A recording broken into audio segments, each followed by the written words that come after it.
Donc, je vais vous faire un petit point sur la réglementation, sur la matrice CIR, vis-à-vis des produits phytosanitaires, mais aussi des médicaments vétérinaires.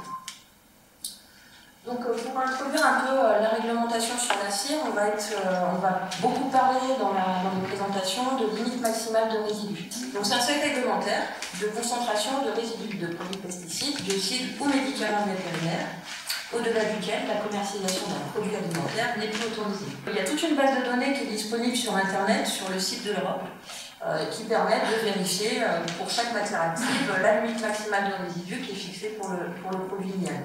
On a aussi une réglementation qui est définie au niveau européen et puis transcrite en droit français par la suite, en incluant la cire en tant qu'additif alimentaire. Dans cette réglementation-là, si on épluche un peu, il n'y a pas de limite maximale de résidus fixée pour cet usage additif alimentaire. Et il se réfère plutôt à une limite maximale de résidus qui est fixée pour les produits de la ruche, donc le miel, donc c'est la réglementation dont je viens de vous parler, et qui préconise quand même de maintenir ces niveaux aussi bas que possible. Donc le responsable de la première mise sur le marché sur le territoire français vérifie que celui-ci est conforme aux prescriptions en vigueur, sachant que les prescriptions en vigueur en termes de contaminants dans la cire en tant qu'usage technique ne sont pas clairement définies. C'est qu'on est quand même sur une insuffisance réglementaire du point de vue de la cire en tant qu'intrant technique, en tant qu'usage technique. Les limites sont définies en fait sur deux points. On a vu que c'était en alimentation animale, en alimentation humaine. On s'est défini d'abord sur le fait que la molécule est susceptible de rendre malade les humains.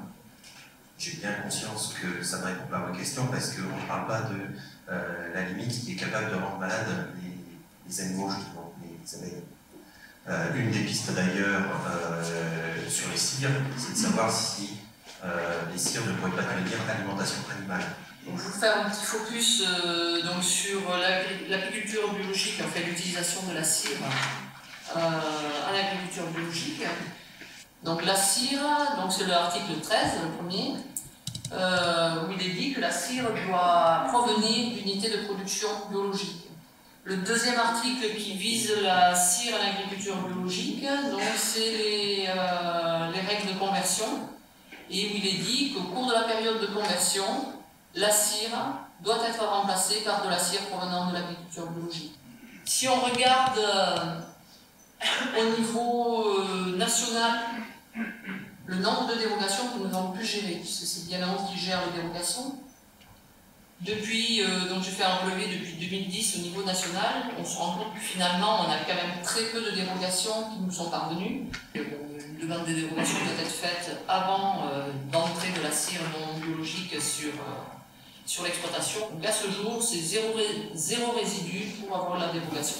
Et donc dans le cas de cette problématique cire, très rapidement s'est mis en place un protocole et l'INAO a fait un retour vers les organismes certificateurs pour gérer au mieux cette période difficile. Il a été demandé également la mise en place d'une surveillance analytique des miels. On est le dernier maillon de la chaîne, on n'est que victime de ça.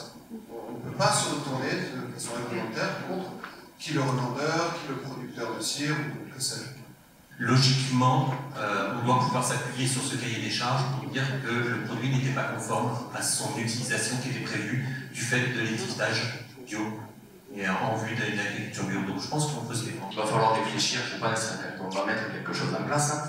C'est qu'on veut fixer des limites par rapport à cette cire, par rapport qu'on puisse la réutiliser dans nos ruches, mais ces limites sont dans double sens. C'est-à-dire que le cirier ne pourra peut-être pas vous fournir de la cire parce qu'on va être dans ses limites.